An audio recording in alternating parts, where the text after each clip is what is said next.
Darle grabar. Buenas tardes, bienvenidos a una nueva sesión de Semana de Atención Integral en Salud. El día de hoy presentamos al doctor Diego Castillo, traumatólogo egresado de la Universidad de los Andes, con la presentación y movilizaciones de esoférico. Adelante, doctor. Sí, buenas tardes. En primer lugar, bueno, gracias por la oportunidad y contento por la iniciativa de ustedes de tratar de impartir un poco de academia pues, en estos tiempos de pandemia. Vamos a hablar un poco acerca de lo que son las inmovilizaciones más frecuentes empleadas en traumatología y ortopedia.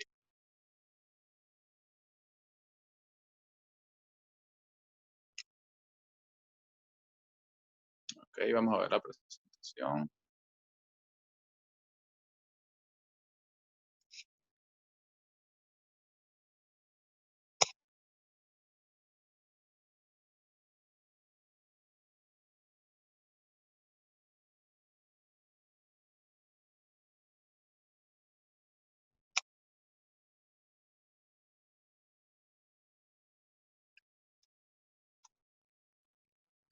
Ok. Hablar un poco de las inmovilizaciones, pues tenemos que Doctor, retroceder.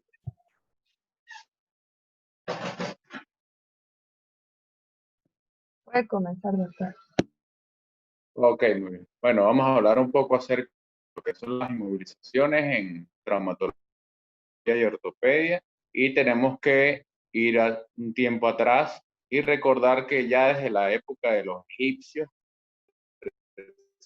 300 años antes de Cristo, hay evidencias de utilización de tablas, palos para el manejo de los traumas osteoarticulares, osteomusculares a nivel de los miembros inferiores. En 1936 después de Cristo se evidencia que hay vendajes con harina, huevos y sustancias vegetales para lograr la contención de heridas y traumatismos en las extremidades. En el siglo XVIII ya cambian los materiales, se evidencia la utilización de barro armenio, y en 1798 Eaton popularizó lo que se llamaba el yeso de París, que fue promulgado fuertemente en Europa y ya había evidencia de que fue utilizado por los árabes. Y en 1852 Antonio Martinsen describió el método de inmovilización, que generalmente es el que utilizamos hoy en día, con algunas modificaciones y confinamientos relacionados a el tratamiento de lesiones osteomusculares. Hablar de inmovilizaciones, pues podemos decir que es un procedimiento o una técnica que limita el desplazamiento de un hueso o articulación lesionada mediante la utilización de ortesis, bien sea vendajes elásticos, vendas rígidas o dispositivos prefabricados para el tratamiento temporal o definitivo de traumas a nivel de las extremidades. Los objetivos principales de la inmovilización, pienso que el más importante es el alivio del dolor, ¿ok? Disminuir el daño tisular, es decir, el manejo del edema relacionado a un traumatismo, mantener la reducción ósea en los casos que utilicemos la inmovilización como el tratamiento definitivo de alguna fractura, y evitar las complicaciones, es decir, aplicamos la inmovilización en un paciente politraumatizado de atención inmediata que posteriormente sea trasladado con el fin de evitar de que haya movimientos en la zona lesionada que puedan generar complicaciones asociadas al trauma inicial como lesiones vasculares o nerviosas. Las indicaciones, como ya lo he mencionado, pues en nuestro caso es nuestro caballito de batalla para el tratamiento temporal o definitivo de fracturas, lesión de piel y partes blandas, contusiones, lesiones ligamentarias de primero a tercer grado, el manejo de pacientes quemados y en cicatrización de tejidos en algunos pacientes postquirúrgicos que hacemos cirugías reconstructivas, ya sea sobre todo en los miembros superiores, rafias nerviosas o de tendones tanto flexores como extensores. Utilizamos inmovilizaciones principalmente de férulas temporales para la corrección de o la cicatrización definitiva del tejido tratado. Los tipos de inmovilización que conseguimos en la literatura, pues se dividen en biomecánicas y anatómicas. Biomecánicas, aquellas que permiten cierto grado de movilidad, ¿okay? Principalmente utilizada en las articulaciones, como vendajes o cabestrillos, y las anatómicas que proporcionan inmovilizaciones más rígidas, dadas por el yeso circular, las férulas, y las tracciones, que son procedimientos que generalmente realizamos en el área de traumatología, tracciones esqueléticas o de partes blandas, que generalmente se utilizan o lo pueden observar en áreas de hospitalización en pacientes que esperan turno quirúrgico, principalmente en fracturas de huesos largos. Con respecto a las biomecánicas, los vendajes, pues el arte de envolver un miembro o región de un cuerpo lesionado, los tipos de vendajes que actualmente utilizamos, compresivos, generalmente en los traumas agudos para alivio del dolor. Siempre lo utilizamos también para favorecer el retorno venoso. Es importante aplicarlo desde la porción o desde la parte distal hacia la proximal, favoreciendo el retorno venoso para que disminuya la inflamación y proporciona o limita un poco el movimiento utilizando este tipo de vendaje en los esguinces de primer grado o en contusión. Otro tipo de vendaje, el vendaje blando, para el mantenimiento de las curas en pacientes quemados o pacientes con escoriaciones, y muy de moda o muy aplicado en la actualidad el vendaje funcional, que con una técnica adecuada pues proporciona cierta analgesia, principalmente en lesiones de piel y partes blandas, musculares, ligamentarias en atletas de alta competencia. Con respecto a los vendajes o las inmovilizaciones anatómicas, bueno, el yeso pues lo que generalmente nosotros utilizamos, sabemos que es sulfato cálcico, de calcio, que en contacto con el agua pues adquiere la consistencia ya conocida por nosotros, ya característica. Generalmente se utilizan en fracturas, corrección de deformidades, incluso en pacientes que presentan estas deformidades para el manejo postquirúrgico. Y pues la estabilización debemos tenerla siempre en el área de emergencia, porque generalmente se utiliza para la estabilización inicial mediante el uso de una férula en distintos segmentos del cuerpo, para la posterior traslado, si estamos en un medio rural, o el manejo temporal mientras derivamos o mientras derivan el paciente traumatizado a un médico especialista. Las diferentes presentaciones, está el convencional en diferentes tamaños, de 5, 10, 15 y 20 centímetros. Generalmente, pues lo de 10 centímetros lo utilizamos para las inmovilizaciones en miembro superior o en pacientes pediátricos, ya de 15 a 20 para las inmovilizaciones del miembro inferior. Y podemos conseguir también las vendas de yeso sintético, que generalmente son de mejor, mejor adaptación para el paciente, son mucho más cómodas, pueden entrar en contacto con agua y generalmente las utilizamos en pacientes pediátricos o en adultos mayores. Siempre hay que tener en cuenta, o sea, que esto tiene una técnica, ¿ok? Cualquier inmovilización, pues el conocimiento anatómico y la técnica es muy importante. La posición adecuada del paciente es fundamental, porque tratamos pacientes que por sí están con un dolor o con un grado de estrés asociado al trauma, y generalmente la inmovilización tiene que ser sin dolor.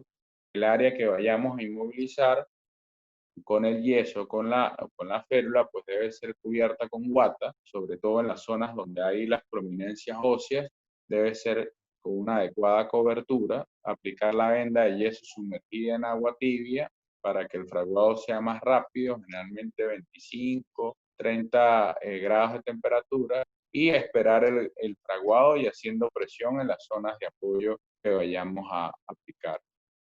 En el caso de la férula, que es generalmente la inmovilización que se utiliza en los medios rurales o en pacientes o en zonas que están alejadas a los centros de atención primaria, pues generalmente hay que saber la técnica, hacer la medición adecuada, recordar que para miembros superiores de 8 a 10 capas de yeso es suficiente, para miembros inferiores de 14 a 16, y siempre la inmovilización debe involucrar las dos articulaciones adyacentes para minimizar el riesgo de desplazamiento. En el caso de una fractura, por ejemplo, de antebrazo, bloquear el codo y la muñeca, o una fractura de tibia, bloquear la rodilla y el tobillo, minimiza el riesgo de desplazamiento y de lesiones que ya comenté que puedan presentarse si la inmovilización es insuficiente. Siempre pre y post hay que hacer una valoración importante de la parte o la extremidad distal, tanto antes de la colocación como después de la colocación, ¿ok? Explorar bien los dedos, lo que es la temperatura, la coloración, porque sabemos que el trauma pues ya trae consigo una respuesta inflamatoria importante, aumento de presión en un compartimiento cerrado, y al colocar la inmovilización, si está muy ajustado, si hay un edema importante, pues la presión puede aumentar aún más, y eso nos puede dar alteraciones en la microcirculación y riesgo de la vascularización del miembro afectado. Esa complicación está descrita como un síndrome compartimental que hay que tenerlo siempre presente después de todo trauma. De estar pendiente también del dolor persistente, que con la inmovilización el dolor pues no sea mayor, porque como les digo, puede estarse desencadenando un síndrome compartimental por alteración de la circulación, y que el paciente no presente parestesias o hormigueos, porque puede haber compromiso de la parte también nerviosa. Por regiones, pues tenemos distintos tipos de inmovilizaciones o férulas, ¿ok? Las más frecuentes, generalmente para las lesiones a nivel del húmero, proximal o medio, está la férula en U, que envuelve todo lo que es, como ven en la imagen, la parte del brazo, se sujeta arriba en el hombro, ¿ok? La férula brachiopalmar, del brazo a la palma, generalmente traumatismos a nivel del codo, la extremidad distal del húmero, sobre todo en pacientes pediátricos con las fracturas supracondilias. Las inmovilizaciones antebrachiopalmares van de la zona del antebrazo hacia la palma, principalmente para traumas de radio y cúbito distal, y la antebrachiodigital para traumatismos que involucren la mano, que son muy frecuentes tanto en área de consulta como en el área de emergencia. A nivel del miembro inferior, tenemos tres principales: inguinopédica, que es de la zona inguinal hacia el pie, generalmente para hacer el traslado de algún paciente con alguna fractura diastisaria de fémur. Las férulas inguinomaleolares, principalmente en lesiones, fracturas o lesiones de partes blandas que involucran la articulación de la rodilla. Y la bota corta o inmovilización ciclopédica, principalmente para las fracturas de tobillo o lesiones de pie. Tenemos ventajas, pero también indudablemente hay complicaciones asociadas a nivel al uso de las inmovilizaciones, como la pérdida de posición por una inmovilización insuficiente, una inmovilización que entra en contacto con agua en el caso del yeso convencional, ¿ok? Heridas asociadas a las inmovilizaciones, a veces si apretamos en exceso podemos ocasionar lesiones a nivel de la piel, sobre todo en adultos mayores. Rigidez articular, si la inmovilización se usa de manera muy prolongada, cada segmento varía también de acuerdo a la edad del paciente, el tiempo más o menos de espera de consolidación de cada fractura, atrofia muscular también relacionada a inmovilizaciones prolongadas, y como les venía explicando, también si la inmovilización no se realiza con la técnica adecuada, podemos tener alteraciones a nivel de la circulación, principalmente cuando utilizamos una inmovilización inmediata al trauma que esté muy ajustada. Eso puede comprometer la parte de vascularización del miembro afectado. ¿Ok? Como conclusiones, les puedo comentar que, bueno, es una técnica que limita el desplazamiento de un hueso o una articulación. El objetivo principal de la inmovilización es el alivio del dolor y evitar las complicaciones asociadas al trauma inicial, vasculares o nerviosas. Es la indicación principal, pues, en el tratamiento de fracturas y lesión de partes blandas. Para nosotros como especialistas, pues generalmente en el trauma agudo, yo personalmente utilizo la férula 3 a 5 días, cuando ya el miembro afectado mejora la condición de piel y partes blandas, sí, aplico el vendaje circular, les repito, el tiempo que esté establecido de acuerdo a la edad y los controles radiológicos del paciente. En el caso de un medio rural o estudiantes o médicos que no tengan experiencia con la parte traumatológica, pues lo que casi siempre van a colocar son férulas y deben tener pues más o menos los principios y las técnicas bien definidas. Ya el control o el manejo definitivo con un yeso circular debe hacerse a cargo de un médico especialista. Las inmovilizaciones pueden ser biomecánicas, como los vendajes, y anatómicas, como los yesos circulares, férulas para el manejo temporal, que es lo que generalmente está escrito o es lo que hacemos en los medios rurales, y ya el yeso circular para el manejo definitivo de algunas lesiones o algunas fracturas que no tengan indicación quirúrgica. Y muy importante, valorar, hacer la valoración de las condiciones pre con respecto a la parte vascular y o nerviosa y post inmovilización de la extremidad lesionada. Eso es muy importante. Siempre trauma inicial, valorar cómo está el llenado capilar, cómo están los pulsos distales, cómo está la temperatura, y posterior a la colocación de la inmovilización también hacer esa misma valoración en todos los pacientes. Sin más que agregar, pues muchas gracias y espero que haya dilucidado o aclarado algunas dudas con respecto a este punto. Desde el equipo de CEPAIS de Acuempla Mérida les queremos agradecer a todos por la participación en nuestra actividad. Síganos en nuestras redes sociales para que se enteren de las próximas actividades que tenemos planificadas para